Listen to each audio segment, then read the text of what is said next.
सगळ्या आजच्या चर्चेचा विषय काय काय? आज 3 लोकसभा मतदारसंघाचं विधानसभा वाईज बैठका झाल्यात. सगळे पदाधिकारी, मग कुठची पदं रिक्त आहेत, काय आहेत, येणारे SIR या सर्वावर चर्चा झाली आणि पुढचं काय कसं आंदोलन करायचं वगैरे हे सगळे विषयांवर चर्चा झाली. आता जास्ती माहिती देत नाही, नाहीतर बैठक बाहेरच घ्यायला लागली असती. तुमचे काही खासदार स्वतंत्र गट तयार करण्याच्या दिल्लीत संजय राऊत देखील अचानक गेलेला आहे आणि तुमचे एक खासदार आज प्रतापराव जाधव यांची देखील त्यांनी भेट घेतलेली आहे. मला वाटतं आपण अफवांवर विश्वास ठेवू नका. उद्धवसाहेब आणि मी आम्ही एक पथ्य पाळलेलं आहे की जे आमच्या सोबत असतात त्यांच्यावर आम्ही अंधविश्वास ठेवतो. काही लोक अंधभक्त असतात, आम्ही अंधविश्वास ठेवणारे लोक आहोत. सगळे जे काही निवडून आलेले आहेत खासदार आपण पाहिलं असेल 2024च्या लाटेमध्ये उद्धवसाहेब प्रत्येक मतदारसंघात गेलेले आहेत. आम्ही असू, पवारसाहेब असतील, हे सगळेच आम्ही प्रचार करून लोकांनी हे ना मशालीवर जिंकून आणलेलं आहे. महत्त्वाची गोष्ट म्हणजे कालच्या आमच्या बैठकीमध्ये आपण पाहिलं असेल सगळेच लोक काही तिथे उपस्थित होते, काही ऑनलाईन उपस्थित होते आणि हे सगळे लोकांनी विश्वास ठेवून मतदान केलेलं आहे आणि सगळे सोबत आहेत. फक्त आदेश पाळला तो ऑनलाईन कुठून आलं याचा अर्थ त्यांची चलबिचल चालू दिसते. अरे पण ऑनलाईन येणं चुकीचं काय? जर कोणाचा त्रास असेल हा ओमराजेंशी काल आमचं बोलणं झालं. ओमराजे ते होते ना ऑनलाईन होते. त्यांचं म्हणणं असं होतं की मुलाला ऍडमिट केलं खासदार बरोबर गेलो नाही, पण मी नाराज नाहीये. पण बाकीचे खासदार काल रात्री आमची जी जिल्हा प्रमुखांची झूम कॉल झाला त्याच्यात सगळे होते. ओमराधा तिथे बोललेच होते त्या कॉन्फरन्समध्ये. आदित्यजी, काल ज्या बैठकीमध्ये उद्धव साहेबांनी काही इन्स्ट्रक्शन्स दिलेले आहेत त्यांना असं देखील इनपुट्स आहेत की काही लोक फुटू शकतात. आमदार जेव्हा फुटलेले 40 तेव्हा सुद्धा इनपुट्स होते, मात्र तरी देखील उद्धव साहेबांनी तेव्हा कुठेही प्रेशर टॅक्टिक्स केले नाही, कुठेही कोणाच्या फायली शोधले नाही करप्शनच्या.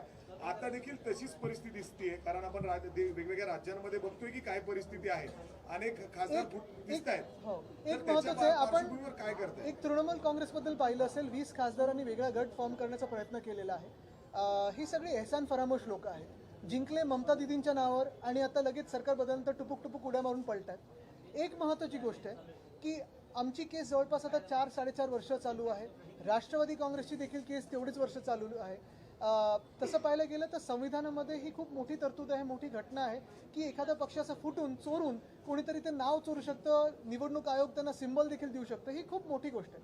आमचं म्हणणं एकच आहे, आत्ताचे जे पूर्ण आदर ठेवून सांगतो सरन्यायाधीश आहेत त्यांच्या म्हणण्याशी आम्ही पूर्ण सहमत आहोत की justice delayed is justice destroyed. आणि तो जस्टिस डिस्ट्रॉय होताना दिसतोय का आपल्याला देशामध्ये? आपलं लोकशाही डिस्ट्रॉय होत दिसते का? मला वाटतं ह्याच्यावर पण आपण विचार करणं गरजेचं आहे.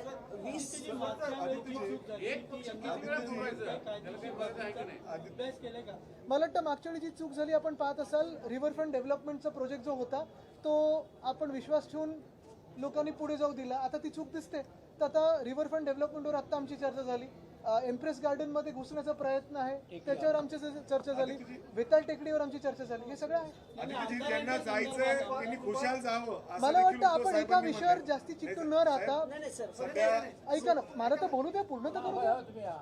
महत्वाची गोष्ट एकच आहे की ह्या एका राजकीय गोष्टीवर चिकटून न राहता महाराष्ट्रात अनेक विषय आहेत, देशात अनेक विषय आहेत आणि त्याच्यावर पण आपण चर्चा करणं गरजेचं आहे. सध्या कृपाल तुमाने यांनी देखील दावा केला की तुमचे 7 खासदार त्यांच्या संपर्कात आहेत. पावसाळी अधिवेशन त्यांचं ऑपरेशन टायगर हे पूर्ण होईल असं कृपाल तुमानेजींना सांगा परत निवडणूक लढवून दाखवा आणि जिंकून दाखवा. मला वाटतं त्याच्यात जायचं नाही. मला ते कसे त्यावेळी पण जिंकलेत, कसा आम्ही प्रचार केला वगैरे त्याच्यात जायचं नाहीये. मुद्दा हाच आहे. मी तुम्हाला सांगतोय ह्या राजकीय घडामोडी ज्या आहेत, पक्ष तोडण्याच्या, पक्ष फोडण्याच्या, कोण कुठे उड्या मारतंय, कोण काय होतंय, हे देशात सगळीकडे चालू आहे. बरोबर आहे, 2/3 मेजॉरिटी प्राप्त करण्याचा भाजपचा प्रयत्न आहे. पण ते पुढे गेल्यानंतर काय काय होणार आहे? प्रेस फ्रीडममध्ये आपण आत्ता कुठे आहोत? डेमोक्रेसीमध्ये कुठे आहोत? आपण जगातली सर्वात मोठी लोकशाही होतो आता आहे असं वाटत नाहीये. आणि देशात एका बाजूला जर आपण नुसतं ही राजकीय चर्चा बोलत राहिलो आणि लोकांच्या विषयावर चर्चा नाही केली तर लोक आम्हाला निर्लज्ज समजतील. आज वाढतंय ते महागाई वाढत आहे. आज आपण पाहतोय नीटचा पेपर फुटतोय. आज CBSEचा पेपरमध्ये घोळ झालेला तो पाहतोय. महागाईसोबत गॅस डिझेल पेट्रोल तर आहे, इथेनॉलचं भूत लोकांसमोर लावलेलं आहे. आता हे करत असताना जर आम्ही नुसते राजकीय बोलत राहिलो तर लोक बोलतील आम्ही तुम्हाला तरी मतदान का करू. सर लोकांनाच हा आदित्यजी, प्रश्न पडलाय नीट 2022 परीक्षेच्या लोक मध्ये आमच्याशी पण डायरेक्टली पण बोलतात. अभिजित बिबकेला देखील राजस्थानमध्ये आता धक्काबुक्की मारहाण झाली. त्याच्यावर मला थोडी माहिती घ्यायला लागेल कोणी काय केलं, पण जे कोण त्यांच्याशी त्यांना घाबरतात किंवा जनजीला घाबरतात तेच असं काही शेतकरी कर्जमाफीचा प्रश्न आहे साहेब. रोहित पवारांनी 4 दिवस जवळपास आंदोलन केलं. काल गिरीश महाजन स्वतः गेले. अटी ज्या आहेत त्या कमी करून, निकष कमी करून कर्जमाफी. तुम्हाला वाटते हे सरकार कर्जमाफी करेल येणाऱ्या 31 तारखेपर्यंत? आपण दोन फरक पहा. पहिली जी आम्ही 2019 साली केली होती, जी 2019-20 साली, त्याला आम्ही कर्जमुक्ती बोलत होतो. माफ कोणाला आपण करतो तर गुन्हेगाराला करतो. गुन्हेगार काही शेतकरी आहेत आपले, काही शेतकरी म्हणजे आपला अन्नदाता. गुन्हा केलाय कोणी? आणि मुख्य गोष्ट हीच आहे की आमच्या वेळी कुठच्याही अटी शर्ती न लावता, कुठचंही किचकट ह्याच्यात तांत्रिक गोष्ट न आणता आम्ही सरळ सोट आम्ही केलेलं की 2दा तुम्ही सह्या करा किंवा अंगठा करा. जे काय आपले सरकार सेवा केंद्र होतं त्याच्यात जाऊन तुम्ही करू शकत होता. आणि हे केल्यानंतर आपण पाहिलं असेल महाराष्ट्रातला जो शेतकरी सुखावला होता तो अजूनही हे म्हणतो की उद्धव ठाकरेंनी दिलेली कर्जमुक्ती ही आमच्यापर्यंत पोहोचली, त्याच्या आधी किंवा नंतर कधीही कर्जमुक्ती आमच्याकडे आली नाही. आत्ताची केलेली कर्जमाफी आहे ती उपकार केल्यासारखी कर्जमाफी आहे. म्हणजे एका बाजूला आपण पाहतोय जवळपास 85 लाख महिलांचं जे काही लाडकी बहीण योजनेतले पैसे होते ते वळवलेले असं वाटतंय. म्हणजे तुम्ही त्यांना पात्र ठरवलं, त्यांची मतं घेतली, 85 लाख महिलांची मतं घेतली आणि नंतर तुम्ही त्यांचा वापर झाल्यानंतर सोडून दिलं निवडणुकीनंतर. आता त्यांना अपात्र ठरवतं, त्यांना धमकवतं, त्यांच्या खात्यातून पैसे परत घेत आहे आणि आता काहीतरी थातूर मातूर करायचं म्हणून तुम्ही कर्जमुक्ती असं दाखवताय, कर्जमाफी असं दाखवताय. आमची देखील आंदोलनं सगळीकडे होतात, जिल्ह्यात होतात. शिवसेना उद्धव बाळासाहेब ठाकरे पक्षाकडून मोठी तीव्र आंदोलनं देखील होणार आहेत. आमचं म्हणणं एकच आहे, कुठची अट न ठेवता, कुठची शर्त न ठेवता तुम्ही ही कर्जमाफी शेतकऱ्यांसाठी केली पाहिजे. मग भले ते 2017च्या ह्याच्यात आले असो किंवा 2019च्या ह्याच्यात. 2019-20ला पण 6 वर्ष झाली ना. आज SIR ची बैठक घेतली. कृषी मंत्री कोण आहेत आता? महाराष्ट्राला विचारा, आठवतात का कोण कृषी मंत्री? सर तुम्ही वेताळ टेकडीचा विषय जो घेतला होता त्याच्यानंतर आता एक मिनिट, हे सांगता येतो. सर वेताळ टेकडीचा जेव्हा विषय घेतला होता, आत्ताचा ज्वलंत मुद्दा पुण्यातल्या पर्यावरणाचा आहे. रस्ता रुंदीकरणासाठी हजारो झाडांची कत्तल होती. गणेश खिंड. गणेश खिंडाचा तो रस्ता आहे आणि त्याची झाडं लावण्यासाठी महापालिका प्रशासन असेल, मेट्रो प्रशासन असेल, कुठेतरी उत्तरं जी आहेत ती सारवासारव करताना दिसतात. पुन्हा एकदा हा मुद्दा तुम्ही उपस्थित करणार आहात? निश्चितपणे करणार आहोत. आम्ही हा प्रश्न विधानभवनात देखील घेणार आहोत, खूप अग्रेसिव्हली घेणार आहोत. पुण्यातला वेताळ टेकडीचा विषय आहे, तो HCMTRचा विषय आहे, मग परत गणेश खिंडीचा विषय आहे, ते आत्ता बॉटॅनिकल पार्क जे आहे त्याचा आहे, एम्प्रेस गार्डनचा आहे, रिव्हरफ्रंट डेव्हलपमेंटचा आहे. मुख्य गोष्ट ही आहे, परत तुम्हाला सांगतो, मी पर्यावरण मंत्री असताना इथे येऊन पाहणी केली होती. सलीम अली बर्ड पार्क, तिथे आता राडारोडा पडलेला आहे, तो आपण पूर्ण राडारोडा काढून रिवाईव्ह केलं होतं. रिव्हरफ्रंट डेव्हलपमेंट तो विषय थांबवून खऱ्या काय ब्लू लाईन रेड लाईन आहेत ते आपण रिवाईव्ह करत होतो. तो अभ्यास करून मग आपण रिव्हरफ्रंट डेव्हलपमेंट खरं जे आहे सस्टेनेबल डेव्हलपमेंट, शाश्वत विकास, तो आणणार होतो. तसंच वेताळ टेकडीला मी पूर्णपणे स्थगित केलं होतं आणि सरकार असो किंवा नसो त्या विषयाला आम्ही चिकाटीने घेऊन, जिद्दीने घेऊन लढत आहोत. आता पुढे हे जे काही विषय गणेश खिंडीचं असेल किंवा आत्तापर्यंत गेल्या 4 वर्षामध्ये किंवा गेल्या 10 वर्षामध्ये जेवढे काही मोठे प्रकल्प आलेले आहेत ह्याचं एफॉरेस्टेशन कुठे झालंय का, ट्रान्सप्लांट झालं असेल तर ती स्कॅम झालंय की खरोखर ट्रान्सप्लांटेशन झालंय, हे पण माहिती घेणं गरजेचं आहे. साहेब पुण्यावर पाणी कपातीचं संकट, पाणी खूप कपातीचं भयानक आहे. संकट आहे पुण्यावर. आजपासून 1 दिवसाआड पाणी आहे. जलसंपदा मंत्री सांगतात की 21 ऑगस्ट पर्यंत पुरेल इतकं राज्यात पाणी आहे, धरणसाठा आहे. मग घोडं कुठे अडते आता दोन्ही गोष्टी बघा तुम्ही. एका बाजूला सरकार आपल्याला सांगतं विजेचं पण सरप्लस आहे, नेट सरप्लस आहे, पण लोड शेडिंग तर चालू आहे, ट्रिपिंग चालू आहे. दुसऱ्या बाजूला आता हे जे काही सांगतात की ऑगस्टपर्यंत पाणी पुरेल असं एवढं पाणी आहे, पण आता पुण्यात 1 दिवस आड म्हणजे कदाचित इथेनॉलला जास्ती पाणी देतील अशी भीती वाटायला लागली, कारण इथेनॉल आता 100% फाईल साईन झाली.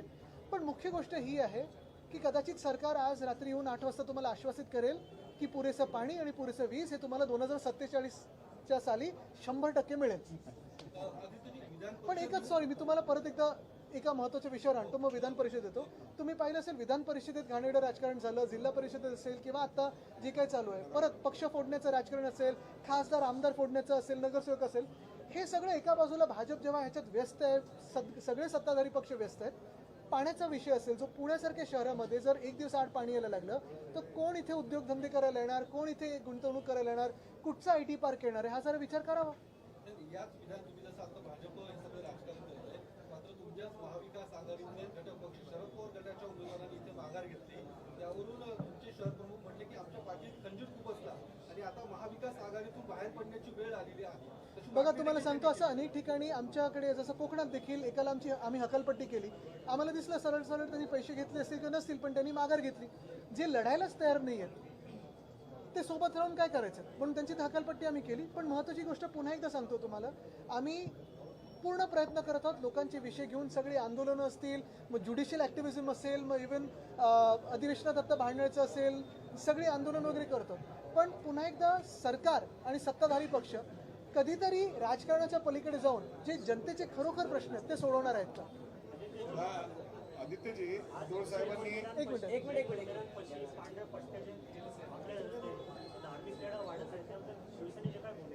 मला वाटतं शिवसेनेची भूमिका आम्ही त्या ठिकाणी स्पष्ट केलेली आहे.